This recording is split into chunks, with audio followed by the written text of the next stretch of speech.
Vamos a iniciar la clase teórica correspondiente a insuficiencia venosa crónica. Insuficiencia venosa crónica, bueno, deben entender que es la patología cardiovascular, la enfermedad cardiovascular más frecuente. Y me atrevería a decir que es la patología más frecuente en la población, como lo vamos a ver a continuación, ¿ya? Antes de hablar de la propia insuficiencia venosa, es necesario dar algunos alcances de lo que es la anatomía para poder entender lo que es la insuficiencia venosa crónica. El sistema venoso en los miembros inferiores pues está compuesto por un sistema venoso superficial, ¿ya? En él podemos encontrar la vena safena, la safena mayor, ¿ya? Cuyo inicio es a nivel premaleolar, pierna, cara interna, ¿ya? Cara interna de la rodilla, cara interna del muslo y desemboca a nivel de la unión safeno-femoral. El sistema venoso superficial también está conformado por otro gran tronco venoso como es la safena menor, en la cara posterior, en la pantorrilla, y todas las venas tributarias superficiales que drenan en la vena safena mayor, las venas comunicantes, ¿sí? El sistema venoso profundo, pues va a estar dado conformado por el sistema venoso, la vena femoral común, la vena femoral superficial, la vena femoral profunda. La vena femoral superficial se continúa casi por encima y por debajo de la rodilla como vena poplitea, y por debajo se dividen en pares en las venas tibiales anteriores, posteriores y peroneas. El sistema venoso profundo. Y otro sistema que no deja de tener importancia es el sistema de venas perforantes.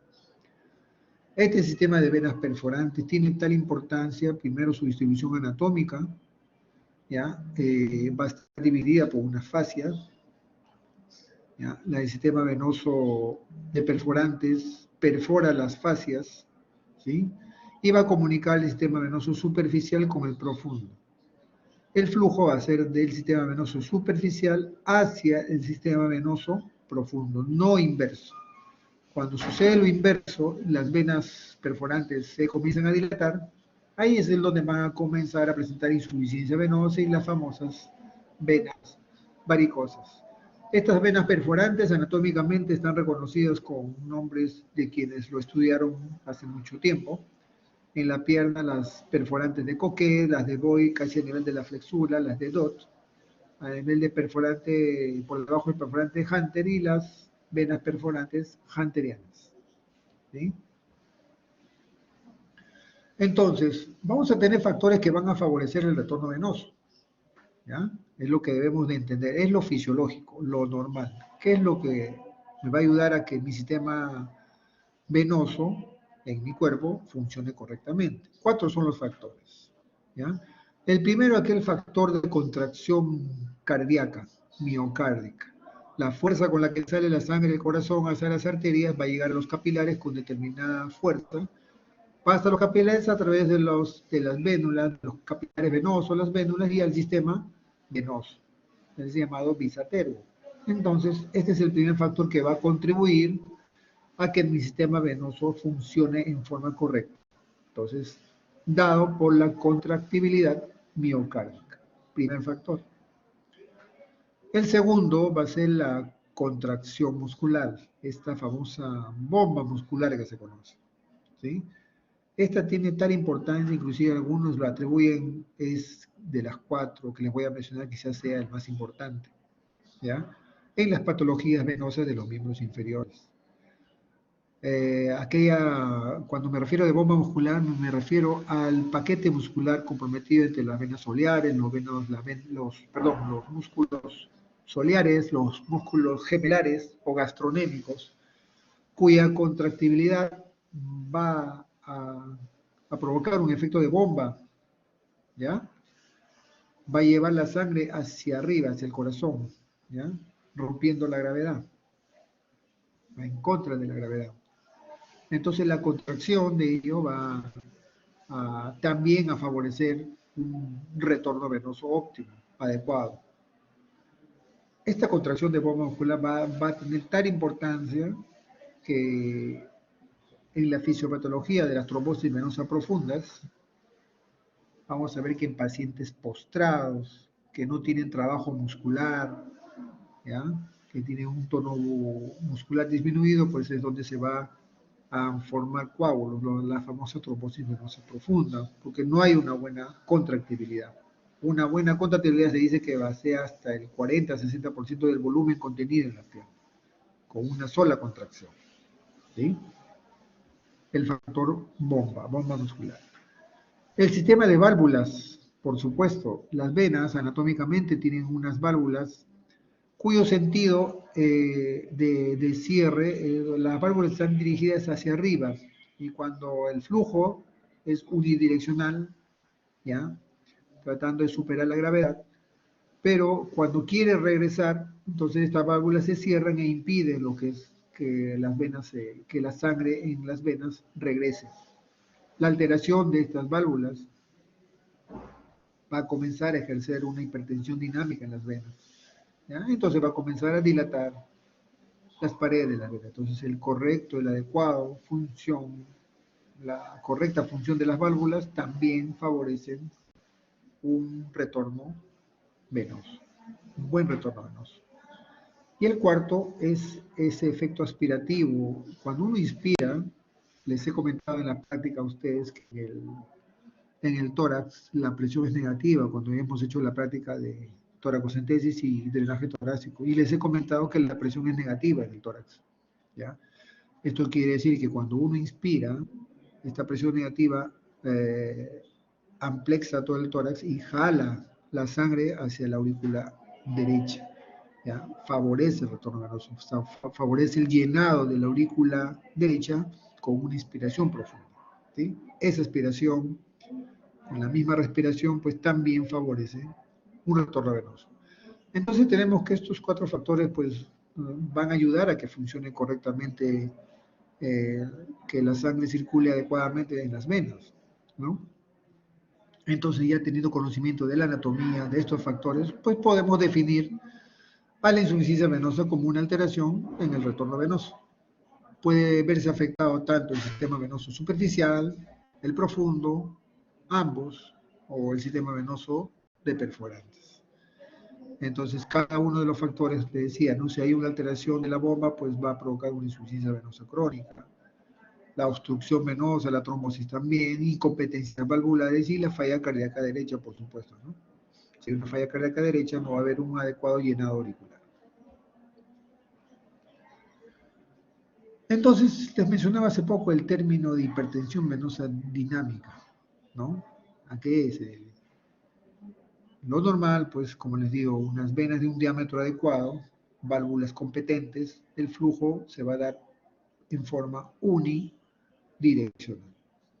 ¿Ya? Cuando comienzan a haber alteraciones en algunos de los factores que hemos hablado, que les he mencionado, ¿ya? O uno o más factores inclusive, entonces puede comenzar a alterar el retorno venoso.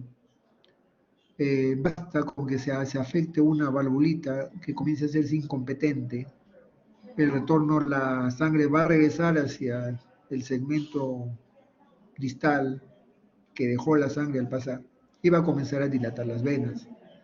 ¿Ya? Y así como un efecto dominó va a comenzar a comprometer en sentido distal a las otras venas. ¿Ya? Esto va a provocar lo que se conoce como una hipertensión venosa. Se va a congestionar más la sangre, va a haber más sangre en el vaso, en la vena. El flujo ecográficamente se describe como un flujo estásico, como que está estancada la sangre, ¿no? No es un flujo correcto, cuando uno evalúa las venas, no es un flujo unidireccional, sino cuando se dilata ya se va estancando la vena. ¿Ya? Y esto ya comienza a manifestar alteraciones en los tegumentos, comienza a generar estímulos inflamatorios en la piel, lipodermatoesclerosis, inflamación y ulceración. Es frecuente la insuficiencia venosa en las mujeres. Es mucho más frecuente una relación de 3-1 en relación a los varones. ¿Ya? En varices primarias, el 95% de las varices van a ser de origen primario y un 5% secundarias a algo. Podría ser una trombosis venosa profunda. En la población, la prevalencia, como ustedes ven y como ya les comenté, de abajo hacia arriba, es una patología muy frecuente, ¿eh? Y afecta al 20-50% de la población sana. De toda la población, el 20-50% va a presentar algún tipo de varicosidades, un 10-15% varices marcadas que se van a ver a lo lejos, sobresalidas, un 5-15% de la población en general van a presentar varices complicadas y menos del 5% ya con complicaciones con úlceras. ¿Sí? Se puede presentar en cualquier momento de la vida. Lógico que con más frecuencia uno lo va a ver en personas de más de 40, 50 años de edad. ¿Ya? Y muy en especial cuando ya hay cambios tróficos, la piel oscurecida, úlceras, varicosas. Pero la enfermedad venosa, las varices también, se pueden presentar en la población joven. ¿Ya? No están excluidas la población joven. También se puede dar dependiendo de los factores, que lo vamos a ver a continuación. La principal manifestación de la insuficiencia venosa, de las varices, van a ser la presencia de telangiectasias. ¿Ya? Las telangiectasias son aquellas arañitas vasculares, ¿no? La insuficiencia venosa también se puede presentar como varices, ¿no? En realidad se dice que una vena que se dilata más del 50% de su diámetro ya se considera una vena varicosa. La telangiectasia es una dilatación de un capilar, podría decirse, ¿no? Una vénula, ¿sí? Es más común, como les dije, en las mujeres y la incidencia se incrementa con la edad. Esto es a lo que yo les decía, les comentaba. Los pacientes le van a preguntar por qué me sale varices, por qué. ¿Ya? Y hay que hacerles entender que no hay una sola causa que le ha llevado a tener varices. Empezando por la genética. Familiares con varices, gran posibilidad de que la descendencia directa también tenga varices y algún grado de insuficiencia venosa. El hecho de, de que el hombre haya desarrollado y caminado, ¿ya? Adquirió el derecho de caminar, la sedestación va a ser de por sí también un factor que por cuestiones de gravedad va a comenzar a congestionarse las piernas, ¿sí? El embarazo, la exposición al sol, al calor, les decía de los factores genéticos, el uso de anticonceptivos orales, el sobrepeso, muy importante esto, ¿no? El sobrepeso, la poca actividad física, ¿ya? El estar en algunos lugares en una sola posición, demasiado tiempo sentados, en damas, el uso de prendas muy ajustaditas, ¿no? Esos pantalones estrés que les gusta, ¿no? Son condiciones pues que se van a sumar con el tiempo, con los años y van a comenzar a desarrollar varices, el uso de tacos altos, ¿no? Todo ello van a ser varios los factores. Y dentro de los síntomas, ya vamos a presentar que una de las más frecuentes es la pesadez, la quemazón en las piernas, el aumento de volumen, la hinchazón. ¿No? En algunos casos ya cuando hay oscurecimiento, pigmentación en la piel, aparece escozor y dolor dependiendo del tamaño de las varices. Ahora, uno podría decir que si tengo venas grandes, me duele más. Y a esto va el enunciado de arriba, ¿no? El tamaño no se correlaciona con los síntomas. Muchas veces las telangiectasias, las arañitas vasculares, duelen más que las venas varicosas, racimosas, sobresalidas que salen en la pierna. Uno le pregunta a un paciente, cuando uno ve esas venas que están sobresalidas y le duelen, no le va a decir.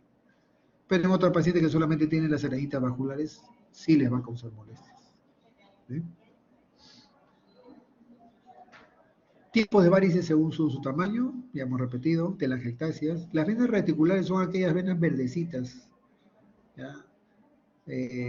Personas de piel más clara inclusive pueden ver esas venitas verdes, y si se toman cuidado en observar esas venitas verdes, van a ver que están prácticamente en relación con las telangiectasias. Las reticulares son como el tronco del árbol y las telangiectasias son las ramas. ¿Sí? Y también las varices principales pueden ser de las venas troncales o de las venas colaterales, que son venas más grandes. Clasificación de la insuficiencia venosa. Tenemos una clasificación que se utiliza mucho, la CAP. Uno valora, una de la columna C valora la parte clínica, ¿ya? Que lo vamos a ver, lo vamos a detallar en un ratito. La parte de la etiología, si es congénita, si es primaria o secundaria, si está incluida por anatomía, si está incluida el sistema venoso superficial, el profundo o el sistema de perforantes, y también de acuerdo a la fisiopatología. Si hay reflujo, si es por obstrucción, si es una variable de las dos, reflujo por obstrucción o no hay una causa aparente. Esta es la parte clínica de la clasificación CAP, donde ustedes pueden ver que, bueno, la clasificación C0, pues no hay alteración alguna, son venas normales, ¿ya? C1 ya son las venitas, las telangiectasias o arenitas vasculares. C2, ya las varices propiamente dichas, sobresalidas. El 3 está en relación con edemas, la presencia de edemas. El 4, ahí hay pigmentación, ya comienza a haber pigmentación en la piel. En la 5 hay cambios tróficos con úlcera seca, y en la 6 con úlcera activa. ¿Sí? Acá para que vean con más detalle se nota, ¿no? Que acá me gusta mostrarles esta fotito. Las arañitas vasculares, la telangiectasia, estas se pueden ver acá en el muslo, en la pantorrilla, ¿no? Telangiectasias también asociadas a venas reticulares. Ahora vamos a ver la corona malleolar, que es característica. El grado 2, las varices, mírenme. Estas son varices ya dilatadas, de ramos principales. Puede ser también de las tronculares. Cuando vean este tipo de venas así, este tipo de venas grandes, gran posibilidad de que también hay alguna alteración de venas perforantes. Es casi un hecho, ¿ya? Por no decir que es exclusivo, pero sí, hay una relación. Cuando hagan una ecografía Doppler en ese tipo de piernas con varices sobresalidas, se van a dar cuenta que también hay alguna incompetencia de venas perforantes. El grado 3, edema, ¿ya? Todavía no hay cambios tróficos, hay edemas un poco, algo leve nada más.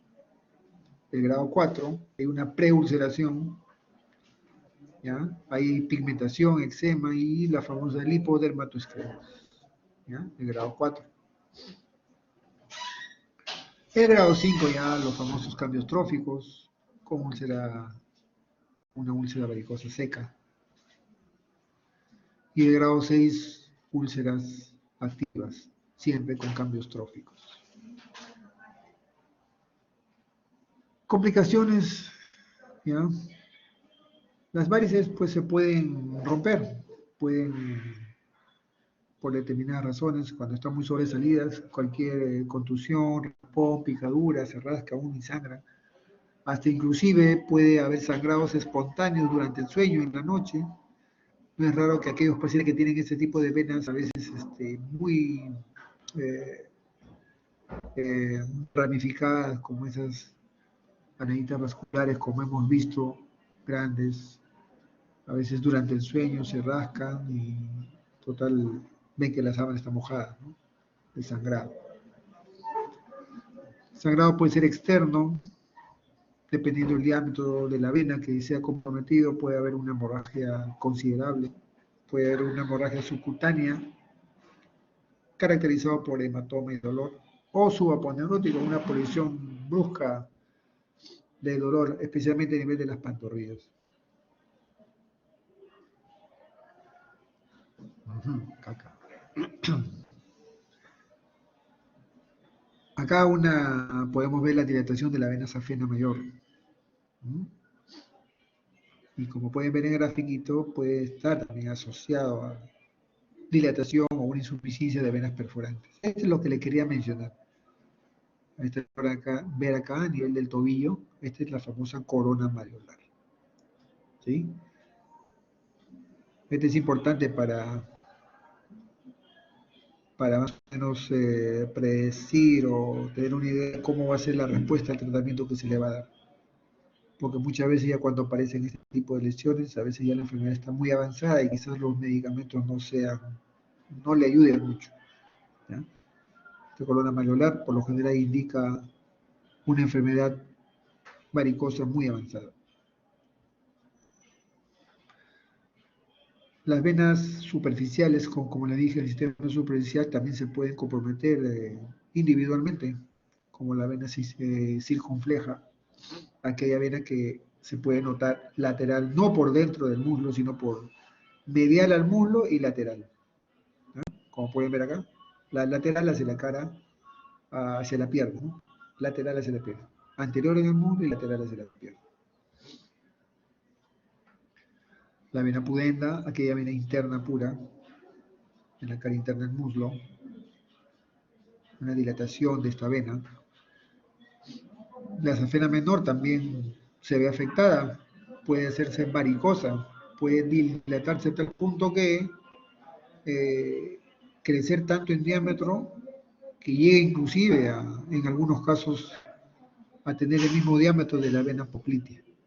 ¿Ya? También se puede dilatar, se puede desenrollar ya cuando está muy dilatada e insuficiente. Entonces, cuando hablamos de grandes venas varicosas, nos referimos a las venas tronculares, a las varices de las ramas venosas y a las perforantes incompetentes. Cuando nos referimos a venas varicosas pequeñas, ya saben que nos estamos refiriendo a las venas, a las varices reticulares y a las telangiectales. ¿Cómo hacemos el diagnóstico? La parte clínica definitivamente nunca pierde importancia. Es vital un buen examen clínico. ¿Sí? El detalle de que cuando ya uno en la especialidad necesita del apoyo de imagen, que en este caso lo da la ecografía Doppler. La ecografía Doppler para, eh, para los cirujanos vasculares es de vital importancia. Ya forma parte ya del arsenal en consultorio. Un cirujano vascular que no tenga un ecógrafo Doppler, pues simplemente no va a ser un buen diagnóstico. El diagnóstico de la ecografía te va a ayudar para determinar y poder clasificar, de acuerdo a lo que hemos visto, la clasificación CAT, la etiología, el lugar, dónde, ¿no? Pues podemos determinar cómo está el sistema venoso superficial, el sistema venoso profundo, medir los diámetros, hacer un seguimiento de si tiene o no tortuosidades, el reflujo, si es por reflujo, si es de obstrucción, si es mixto. Entonces, el diagnóstico recomendado va a ser clínico y ecográfico.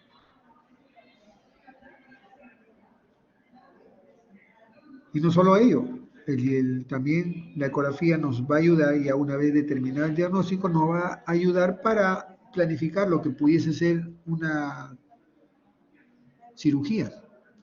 O también nos va a ayudar para poder evaluar a pacientes obesos, ¿no? Donde quizás no se distingan bien las venas, no se vean bien las venas. ¿Ya? Entonces la ecografía nos va a ayudar bastante. Y como le digo, también para el preoperatorio como puntos de marcaje para ir ya a la disección de la vena, saber qué vena es la que tenemos que tratar, cuáles son las que debemos evitar y tratar lo importante de no comprometer el sistema venoso profundo. El tratamiento farmacológico, los famosos venotónicos, solo son calmantes, analgésicos. Se pueden usar algunas cremas antibióticas.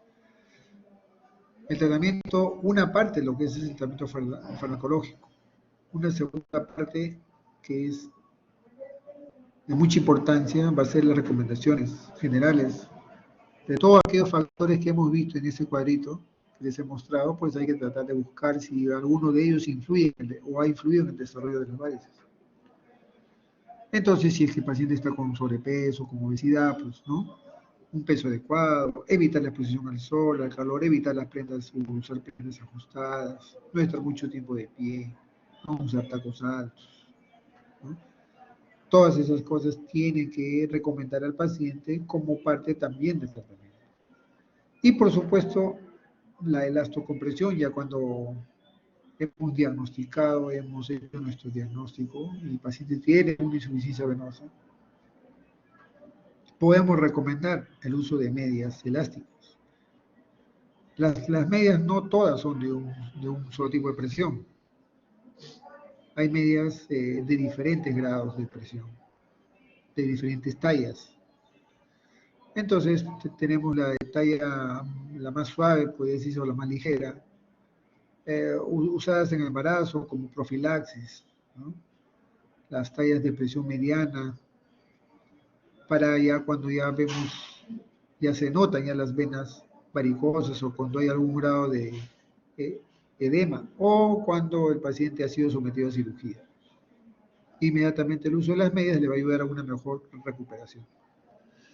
Ya las medias con un poquito más de elastocompresión más fuerte, ya se van a utilizar en caso del síndrome postflevítico, cuando uno presenta úlceras venosas, y ya cuando es algo, las medias extra fuertes, en caso del síndrome postflevítico muy severo o linfedemas.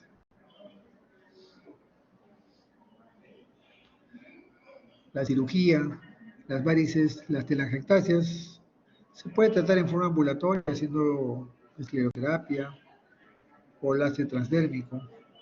Las venas reticulares también se pudiesen esclerosar o con anestesia local se pueden sacar esas venas en forma ambulatoria, las venitas reticulares. Pero ya cuando ya estamos hablando ya de las venas colaterales, de las venas tronculares, ¿ya? Es recomendación ya programar al paciente para un procedimiento quirúrgico. El uso de la radiofrecuencia, el láser endoluminal, ¿no? Ya entra a tallar en estos casos. Ya es una cirugía, puede ser con anestesia regional, epidural, y lo que ahora se está haciendo, ¿no? Es con anestesia local también se puede hacer, ¿ya? Pero con un instrumental y dispositivos adecuados. Muy bien, esa es la parte de insuficiencia venosa que les quiero comentar. Ahora vamos a hablar acerca de pie diabético a continuación. Denme un minuto, por favor.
Bien, en esta segunda parte de la teoría vamos a hablar acerca del pie diabético.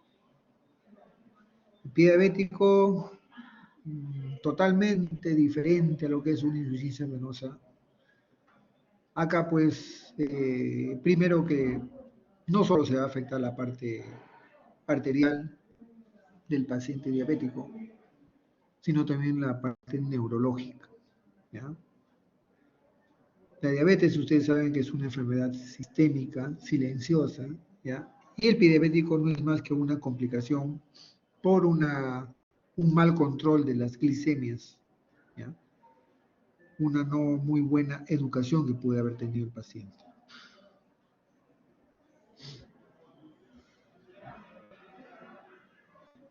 Es tan importante que según la OMS no la relaciona o menciona que es una complicación muy descuidada, ¿ya?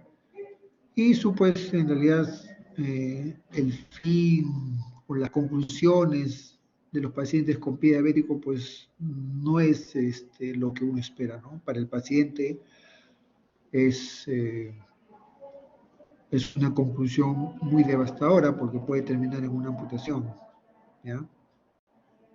Y muchas veces está en relación con la parte socioeconómica, ¿ya? Y se dice mira, de hace tiempo que cada 30 segundos se pierde una pierna debido a la diabetes. Actualmente los datos pueden ser algo similares. Cuando hay una úlcera, hay infección asociada a una alteración, a una neuropatía, en los diferentes grados, ¿ya? Puede haber una alteración arterial, una insuficiencia arterial moderada, severa, ¿ya? Y una neuropatía. La interacción de ellas, pues, va asociada a unos mal controles de glicemia, pues va a favorecer el desarrollo del diabetes en el paciente. Entonces, como pueden ver que es importante el control de las glicemias, ¿ya? Una buena evaluación vascular, un control periódico en la parte neurológica para detectar a tiempo y evitar que el paciente termine desarrollando en algún momento un pie diabético. 15% de los diabéticos va a desarrollar una úlcera en su vida. 15% de aquellas úlceras en el pie va a desarrollar una osteomielitis. 15% de esas úlceras en el pie va a terminar en una amputación. 50% de las amputaciones, ahora hablemos de las amputaciones en sí, ¿no?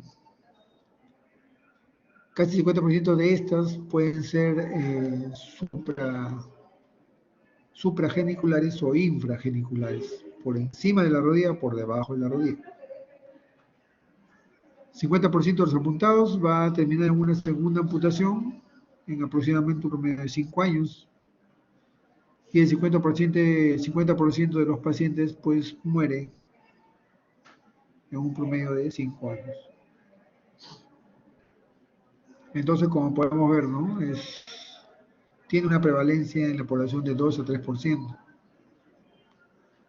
50% de aquellos pacientes con diabetes pueden ahí potencialmente desarrollarlo en su vida, ¿no? Y un 70% de ellos con un grado variable de isquemia.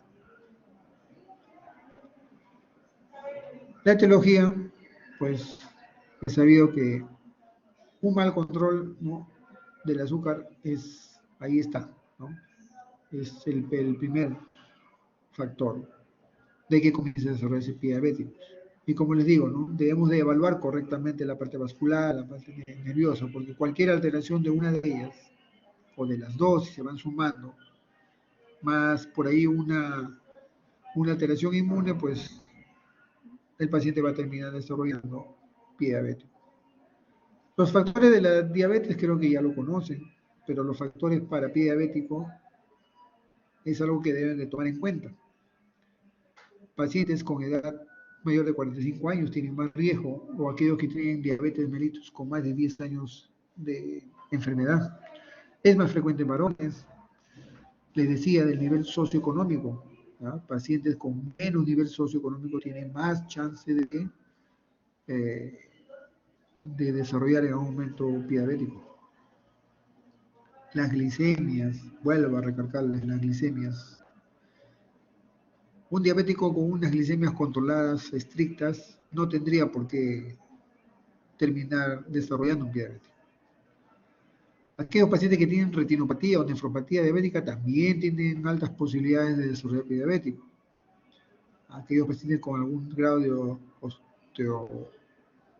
osteoartropatía, presencia de calzados inadecuados, traumatismo, golpes, o aquellos pacientes con antecedentes de úlcera también van a desarrollar en un momento diabetes. Entonces, neuropatía periférica, enfermedad vascular periférica, diabético, caldo de cultivo, infección. ¿Sí? Hay una alteración de los tejidos y se va a sentar una infección y comienza pues a complicarse la enfermedad. Acá quiero que me tomen atención porque este es un cuadrito muy importante para poder entender lo que es la fisiopatología del pie diabético y el desarrollo en algunos pacientes, no en todos, del pie de Charcot. Detengámonos un ratito en la parte neuropática. ¿Sí? La neuropatía en pacientes diabéticos puede haber una neuropatía motora, sensitiva o autonómica. Si la alteración es neuropatía motora pura, ¿ya? Esto va a estar en relación con el tono muscular.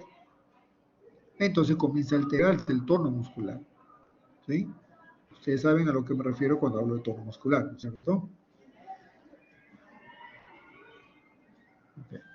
Entonces, si hay una alteración del tono muscular,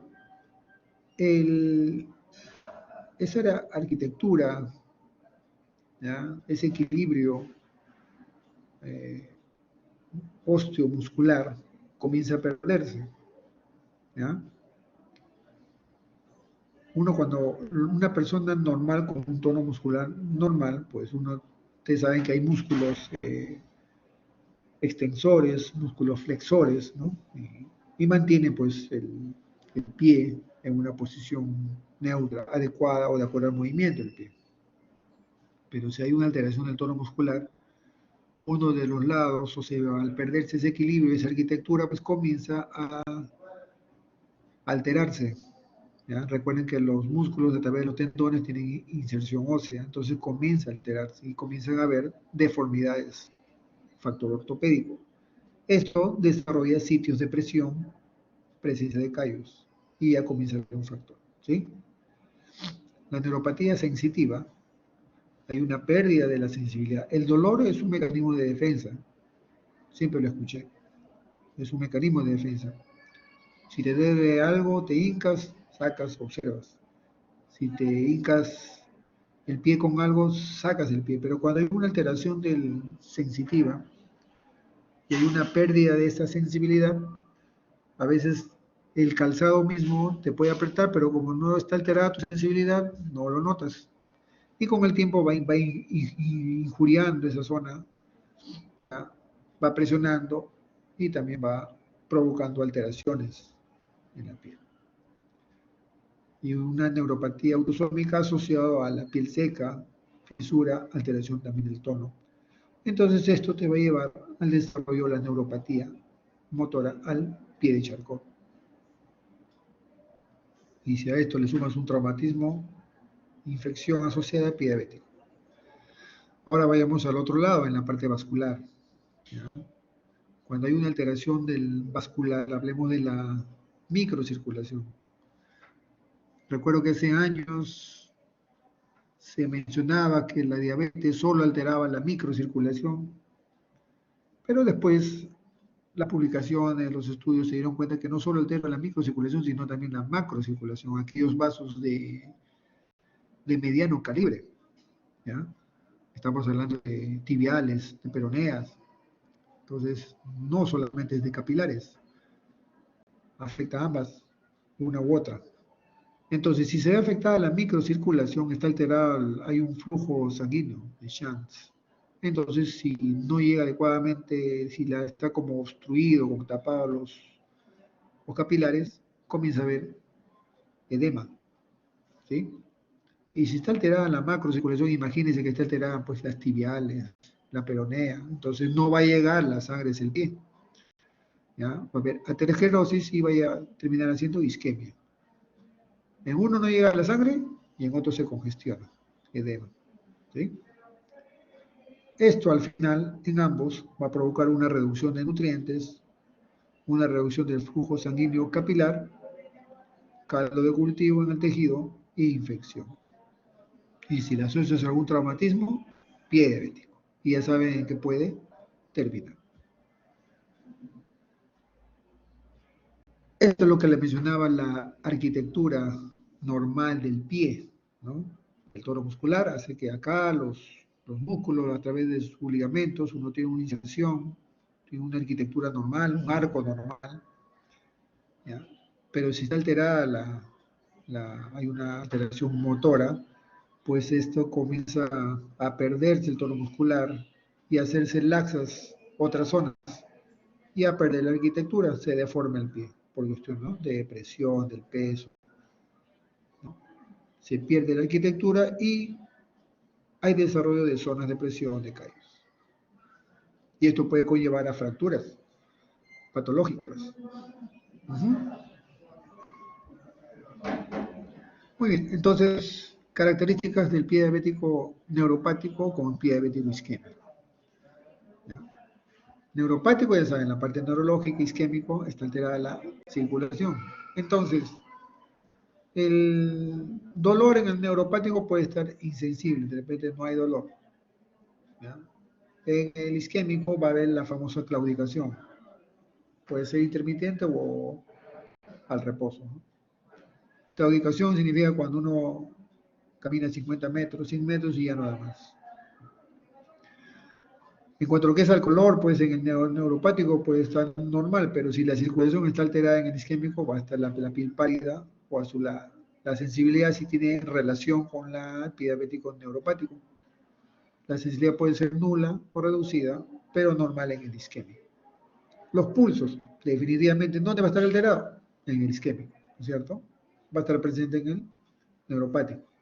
Y si hablamos de reflejos, relación con la parte neurológica, va a estar ausente en el neuropático y normal en el isquémico. La deformidad del pie en el neuropático va a ser más frecuente en pie de Charcot y muy poco frecuente en el isquémico. ¿Correcto? En cuanto a lo que es el pronóstico, pues es más o menos bueno o malo en el neuropático y reservado en el isquémico. La exploración de la neuropatía, el examen auxiliar se puede hacer a través del monofilamento de Siemens-Weinstein. Hay una ausencia de percepción en uno o más puntos cuando uno hace el examen, entonces sospecha de que hay una alteración neuropática, ¿no? Con esta prueba. La prueba de la sensibilidad del umbral, de la sensibilidad vibratoria, la prueba cada vez si es que está alterada ahí la parte sensorial, y la prueba del diapasón también, ¿no?, la sensibilidad profunda, ¿no?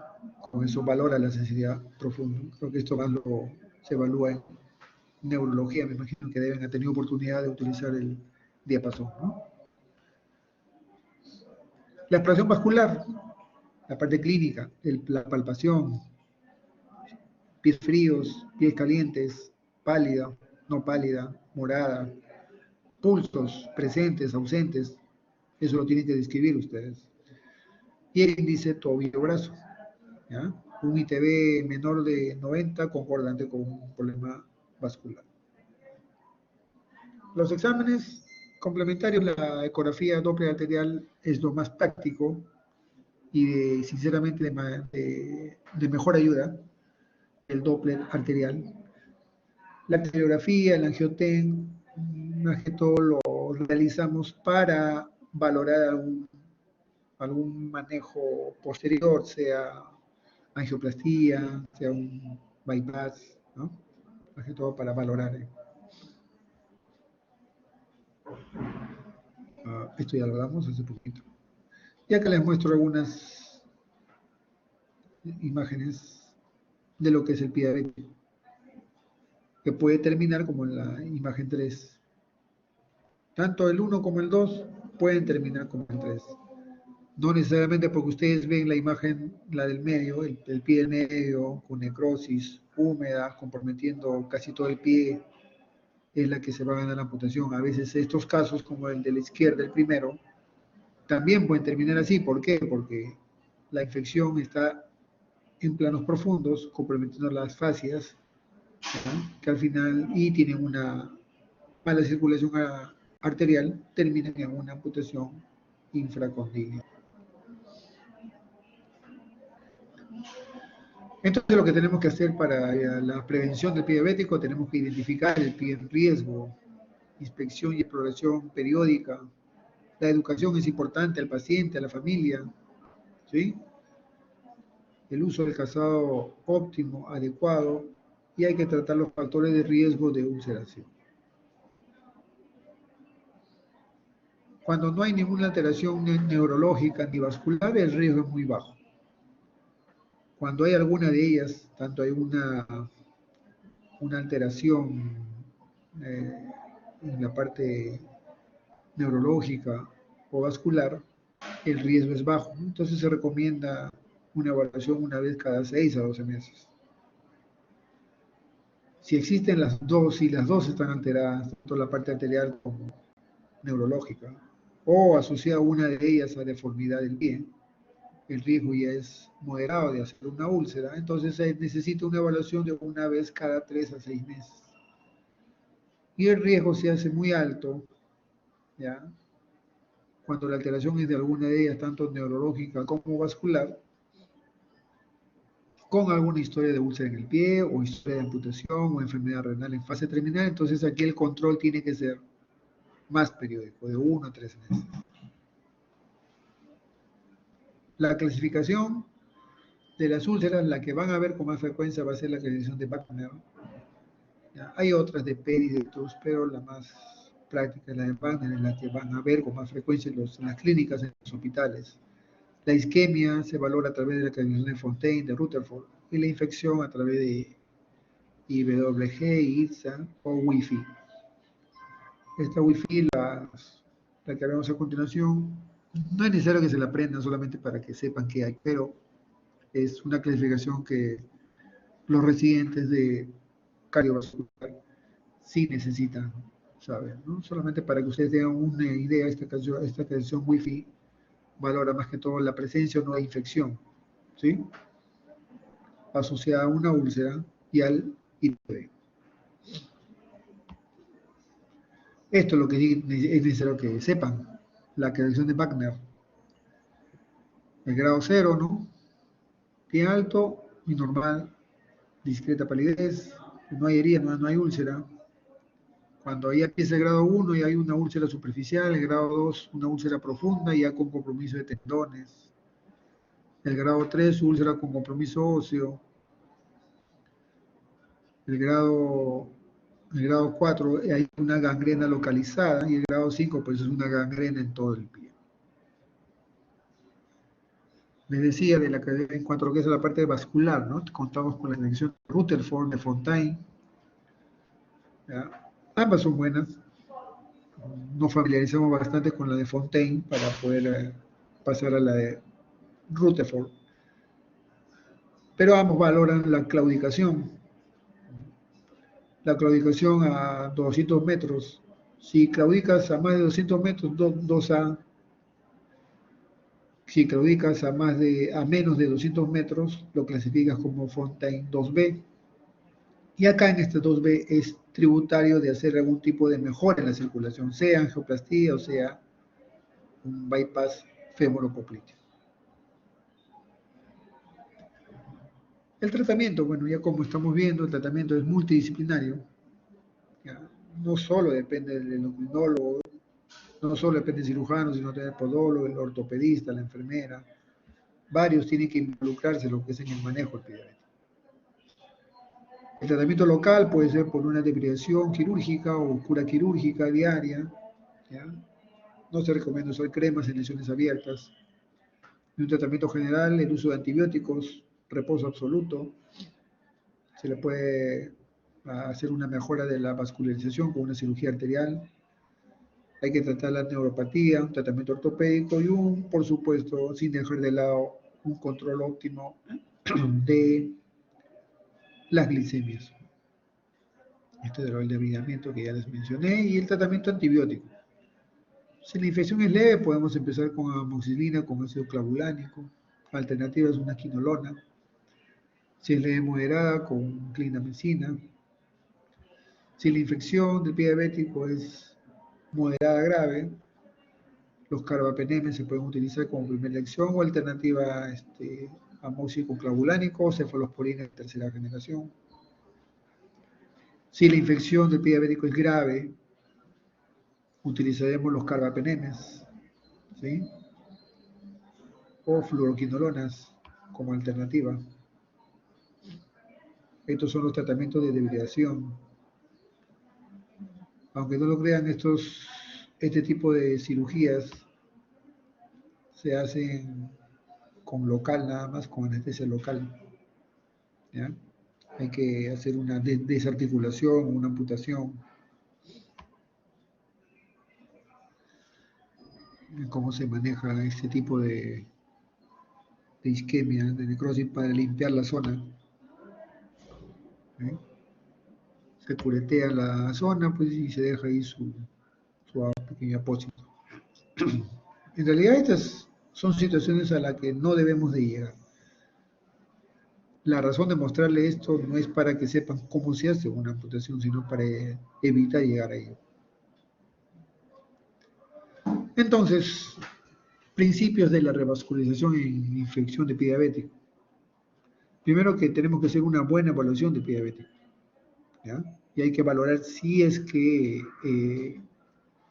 es necesario o se va a beneficiar el paciente mejorando la circulación. Porque se dice que si de repente ves algún grado de insuficiencia arterial y si no mejoras, te va a provocar, tienes más chance de que este miembro termine en una amputación. ¿Ya? Pero si mejora la circulación, pues vas a disminuir el porcentaje o el riesgo de amputación. Asimismo, va a mejorar el pronóstico de la infección y la cicatrización, porque va a llegar más sangre. Mejorando la circulación, llega más sangre a las partes más distales, ¿ya? Los antibióticos van a llegar en mayor escala y la cicatrización también va a ser mejor. Y pues el uso de la cirugía en realidad puede ser abierta, puede ser con bypass o mínimamente invasiva, ¿no? En realidad ambos son buenos, hacer un bypass o hacer una angioplastía.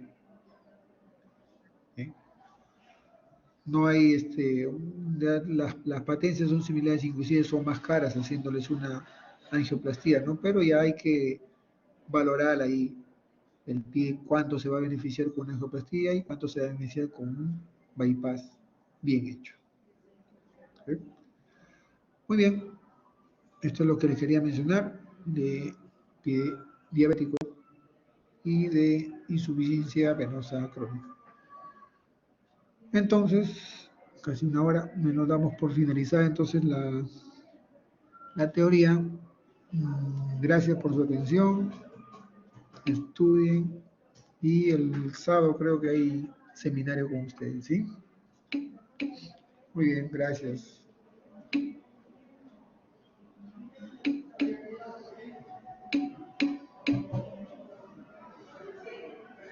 Gracias, doctor. Ok. Buenas tardes. Descanso.